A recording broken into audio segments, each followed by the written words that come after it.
look at some of the takes. I saw one tweet about it where Bernie apparently wasn't able to describe the answer to equality versus equity, which is such a right-wing framing for any kind of like, it's such like anti-socialist, it's such anti-socialist right-wing reactionary framing from Bill Maher, which is not surprising. That's why Weeby loves him, because he is a reactionary right-winger. You were advocating at the Supreme Court, I think it was last week, right? Because, or maybe it was this week, that the Supreme Court is looking at Biden's giveaway to people who own debt. Giveaway is your term, not my term. Well, they have college debt. Yeah. Okay, and we're going to give them money. We're going to forgive debt. Well, we're arguing about the same thing, but there was no argument. We're giving the money away. Okay, so I just want to read you this. And again, this is against why people sometimes, I think, question some of what you're saying. This is a survey, student loan forgiveness recipients. 73% of applicants say they are likely to spend their extra money on non-essential, including vacations, smartphone, drugs, and alcohol. They admitted that. Oh my God, he is so right-wing, dude. He is so incredibly right-wing. First of all, smartphone, drugs, and alcohol. Like, why did you put smartphone in there? Smartphone, drugs, and alcohol? The fuck do you mean? Smartphone is like everything. Drugs and alcohol. Extra money on non-essential, including vacations, smartphone, drugs, and alcohol. What do you mean, smartphone? Survey of 200 people at ASU? Yeah. I don't actually understand why he added smartphone into this, or I guess like the people surveying the ASU, 200 ASU students added that in there because like it kind of makes no sense. Yeah, no shit. Like people will spend money on their smartphone. Not essential drugs and vacation, insulin and paid leave. No, I mean, who cares?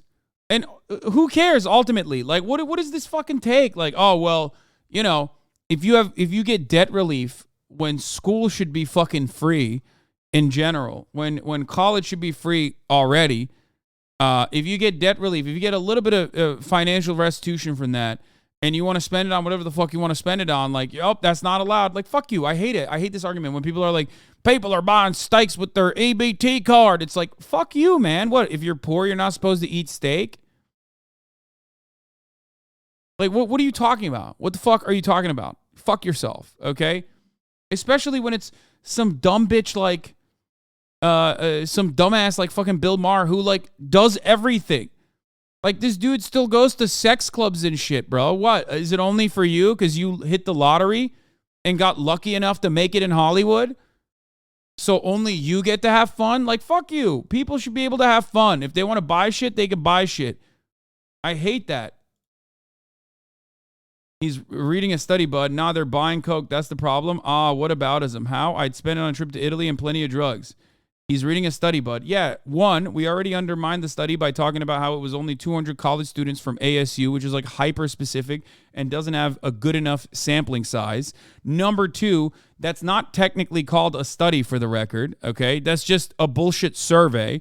Number three, okay, I'm already undermining the inherent reactionary take here that, like, people have to spend it on things, okay? Things that people have to spend it on, like essential things, if they get debt relief. When school should already be free. So it doesn't fucking matter, okay? 44% said that they would actually spend the extra money on the smartphone. 43% said investing in the stock market. 42% said gifts, gaming system, wedding, drugs, alcohol, gambling. None of the... By the way, oh my God, this study is so bad. The more I find out about the study, the more I realize, like, it is so fucking stupid. Wedding, non-essential things like a wedding. Non-essential things like, gambling, fine. Drugs and alcohol, fine. That's a classic trope. But the idea that, like, or a gaming system, the idea that, like, investing in a stock market, smartphone, and weddings are considered, like, non-essential is really fucking stupid. Smartphone is absolutely essential. A wedding could be essential in this regard. Anyway, not only that, the study is already like sampled horrifyingly poorly. So that's hilarious. But even then, it doesn't even matter. It does not even matter. Because if people want to spend it on non-essential shit, they should be able to spend it on non-essential shit. 4 out of 10 say that student loans haven't negatively affected their lives. Dude, this study is awesome. All data is from a survey commissioned by Intelligent.com and conducted by, in total, 1,250 Americans on the survey platform Pollfish. It wasn't 200. It's 1,250, which is a decent number. Appropriate, but it's a fucking Pollfish survey. That's insane. The sample size is completely insignificant because it is a Pollfish survey. Are you joking? I could conduct a survey in this chat right now, and so many of you would write the dumbest fucking answers. That does not mean it's an adequate survey. It's a web poll. It is a self-selecting web poll. If you use this to guide any kind of legislation, you are the dumbest person I've ever seen in my entire life. But some of you are so motivated to keep up this unjustifiable system that you will use this idiotic survey. Pollfish has users voting multiple times for vacation like it's a contest entry for a vacation. Yeah.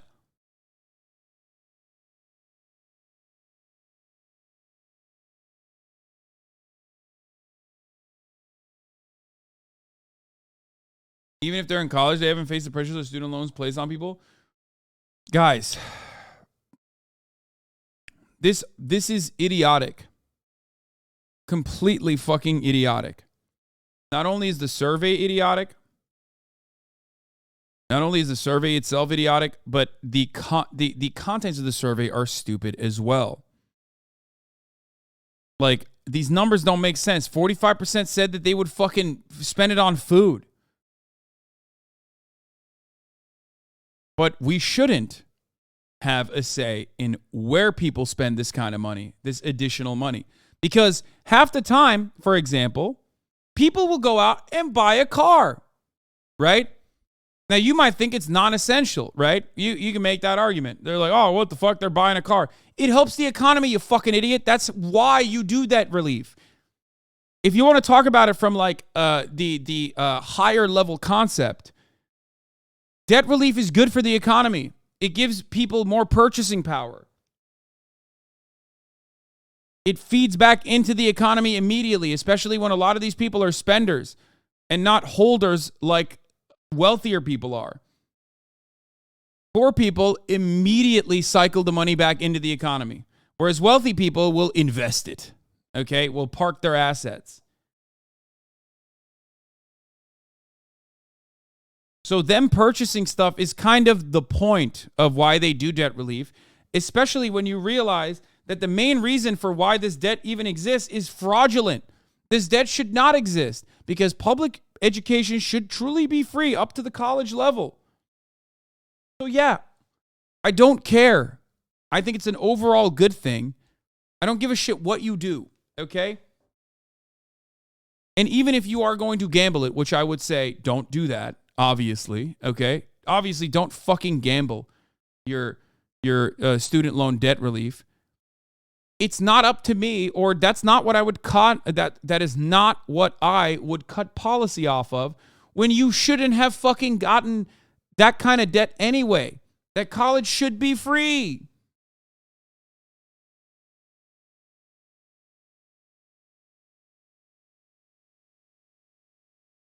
Anyway. They admitted that to the pollster. Who is this pollster? NBC News. That's bullshit. That's not NBC News. He's lying. 52% they are very likely to buy new clothing. 46% they would use the money for vacation and eat out at restaurants. This is why people have a thing about... That's called inflation, you moron. If the government gives money to its people and they spend it on commodities, then it's essentially a cash injection into the economy. Says Brody, California. Wait, why are you calling me a moron? Wait, why are you so... Why so mean, chatter? I don't understand. Are you calling Bill Maher that? I don't know what's going on. You didn't use the right term. Wait, what?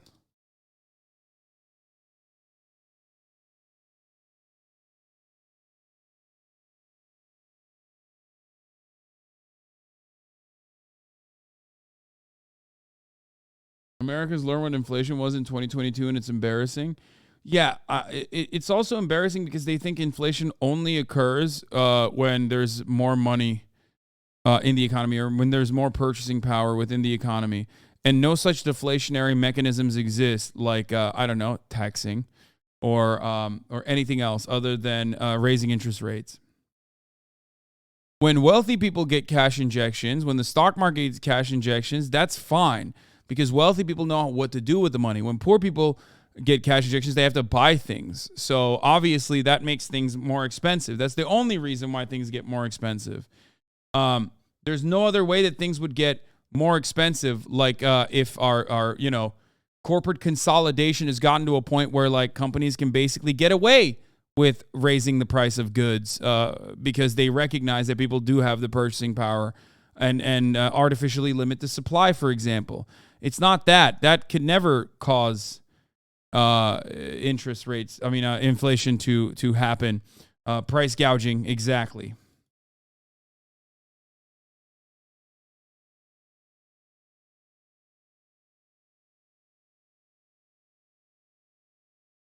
Especially when the reality is that like oh, what the fuck? My brain pooped a little bit. I apologize. My right shoulder hurts a lot. I don't know why, and it's like I do have jet lag, so give me a break here. I forgot what I was saying. Oh. No, actually, I don't know. I forgot. It's done. Do you smell burnt toast? No.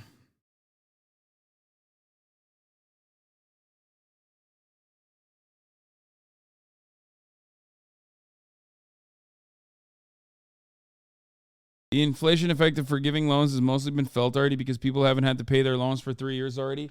They're already living that purchasing power largely. Sure, certainly.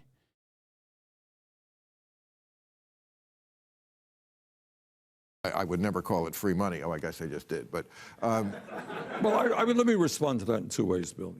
I know it's been a few hours since you talked about Japan, but don't you think that the fact that their society works so well despite capitalism means their collectivist mindset towards society is more what people should strive for rather than a certain economic system like socialism? I might be wrong. I don't know. I mean, collectivist mindset is creating outcomes that would be similar to socialism, but no, I think that Japan still has many economic problems. So that's precisely the point. Instead of trying to instill collectivist attitudes through xenophobia and nationalism, you should instill collectivist attitudes from virtue of your relations to the means of production, for example, and what role you play in society. That's the main difference, especially when you do that, you will have a more even distribution of resources for everyone, and you will also eliminate the other problems like high rates of suicide, for example, and being overworked and feeling alienated and isolated. Because if you go to Japan, one thing you will recognize is that like the hyper-capitalist dystopia of Japan, while beautiful and functioning to a certain degree, also kind of hides the very sad reality that the desperate salaryman literally can go to a bar on a night out and basically artificially create human social interaction in the brief moments that he has alone, because he doesn't have any time for friendship. He doesn't have any time for himself. He has no time to recollect his thoughts. So he just goes to a bar and drinks his sorrows away. Now, drinking is a social function. It's a social activity, but because he doesn't have any time for friends, he has to create an artificial social scenario, which is why host clubs are so popular in Japan, which is why you have snack bars like the ones we went to in fucking Kobe. That's what happens when you have no time for yourself and you have no time for... What? Sorrows? What sorrows? What did I say? You just live an increasingly isolated, alienated life where sorrows. Sorry, yeah. Where even like something that's otherwise considered like a social function, a social activity, can be relegated or can be turned into like an individual thing, like a sad and more isolated experience.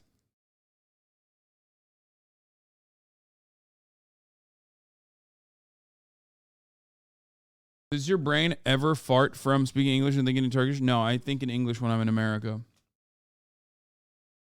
Man is worth $100 million and bitching about poor people being able to buy new clothes or a plane ticket. Yeah, I hate that shit. It's so condescending. It's so fucking annoying. Bill Maher is worth so much without any sort of like discernible skill. And all he does is fucking complain about poor people who haven't even gotten a jump start on society and been fucked over by the boomers regardless before they even began to operate in the workforce. And he thinks it's fucked up that they get to have 10K of their debt eradicated when that debt shouldn't even exist to begin with. People need to stop romanticizing Japan. Lots of suffering going on there. Yes, there are. But it's hard not to acknowledge that, like,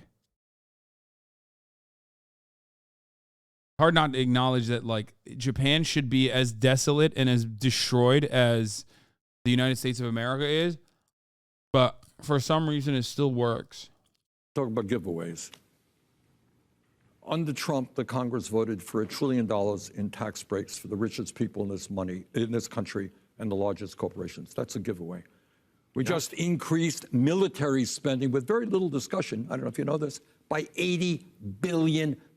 Great military take. Industrial complex. Including the Democrats. Pardon me? The Democrats vote for it too. Yes, absolutely correct. Absolutely right. All right. But that's socialism, the military.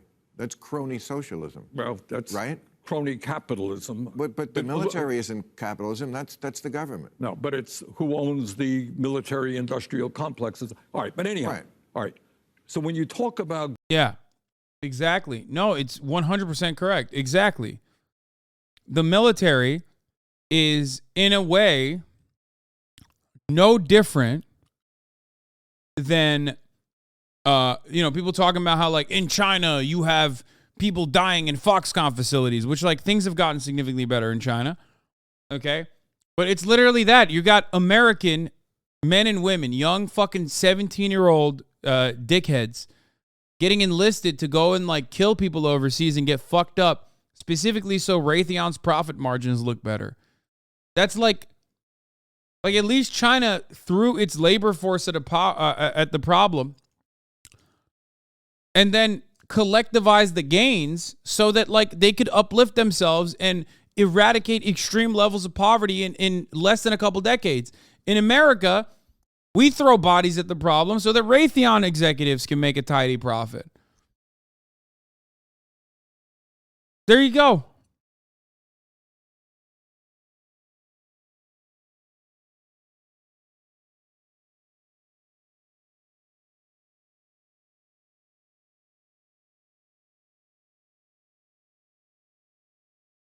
giveaways you have.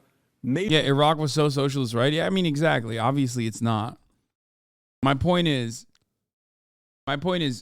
right-wing Americans or pro-capitalist Americans love shitting on China and saying, like, oh, well, China abused its own labor force in order to, uplift China. And I'm like, bro, we abuse our own labor force in the same way, and we're not making, like, valuable things. We no longer have a robust manufacturing industry. We no longer are making things that are of value. We don't have manufacturing here. All of our output is about destruction, and that destruction is at the behest of the military-industrial complex, and the profits of that destruction are not even socialized. The gains are not socialized. Only the losses are. So, yeah, if you want to think about it like, oh, China abused its own labor force and, like, fucking, enslaved its own labor force or whatever the fuck. Yeah, but at least they fucking took the benefits of that and socialized it and uplifted the entire country. So did America? No, the fuck it didn't. And no, it's not. You are wrong about that. Oh, you're saying America did that too. As far as America is throwing human bodies at the problem too. Yeah.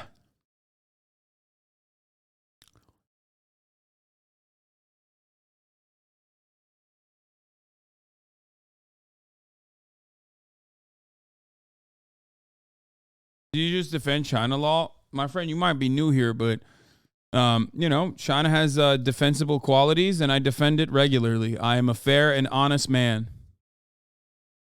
Just because a country is the enemy of this state does not change my assessment on certain values and principles I believe in.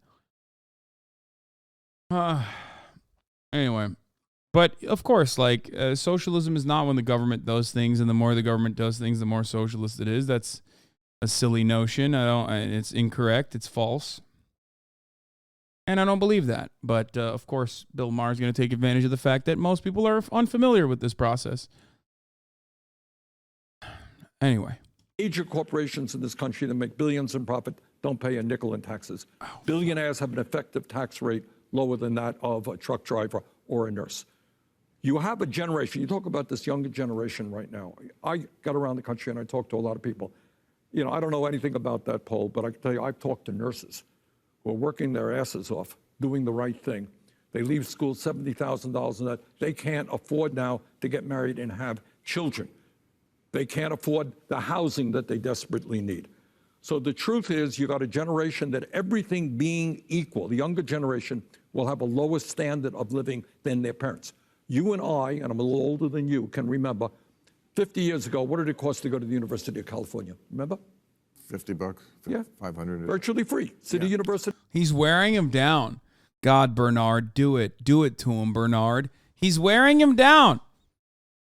Slowly but surely. He's doing a decent job at it. New York, right. Virtually free. And now, these young people are leaving school deeply in debt. They're struggling economically. They deserve a break. Yeah, I couldn't agree more. Oh, yeah, I couldn't agree more. Why didn't you agree with it before then, you fucking asshole? You feel like the Democratic Party, you take your shots at them, and, you caucus with them, and you run at. Dude, one of the things that makes me a relatively popular figure in these spaces is quite literally the reality that I shit on the Democratic Party.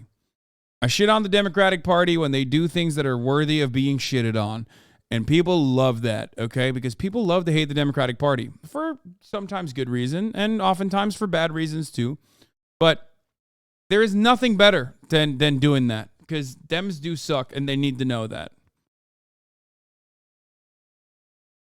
As one, but you're not completely part of them. Right. You say they feel like they're abandoned their cause to the beautiful people. Who are the beautiful people? I'm guessing it's not Bill. us. You're looking really beautiful tonight here in L.A. Me? Thank you, Bernie. Here's the point. The point that I was making is, when FDR was president, when Truman was president, even when JFK was president, you go out on the street and you say to people, which party represents the working class of America? Most people, I think, agree, would have said the Democratic Party. Correct. All right.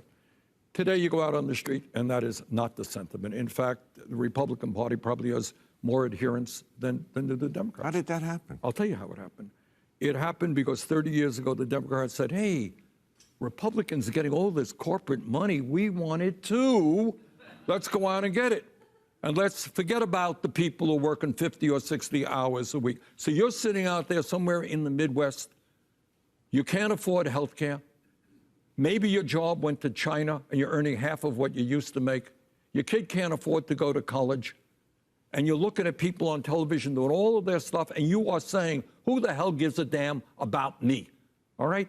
Who cares what my life is about? Who's addressing the crises facing my life, the pain that I'm experiencing? We have something, I don't know if you're familiar with the expression, it's called diseases of despair. Of course. All right. And what the doctors tell us, we have a life expectancy above and beyond COVID, which is in decline. It's in decline because people feel hopeless. Their jobs are taking them nowhere, worried about their kids, and they're turning to alcohol, drugs, and even suicide. All right? We've got to restore hope to the American people. Working class are the majority of people in this country. They are hurting. After 50 years of exploding technology, they're earning less than they did before. All right? You sound like you're running again. No? Third No, time? I'm just talking about the book here. Third time the charm? People usually write a book when they're about to run. Well, no.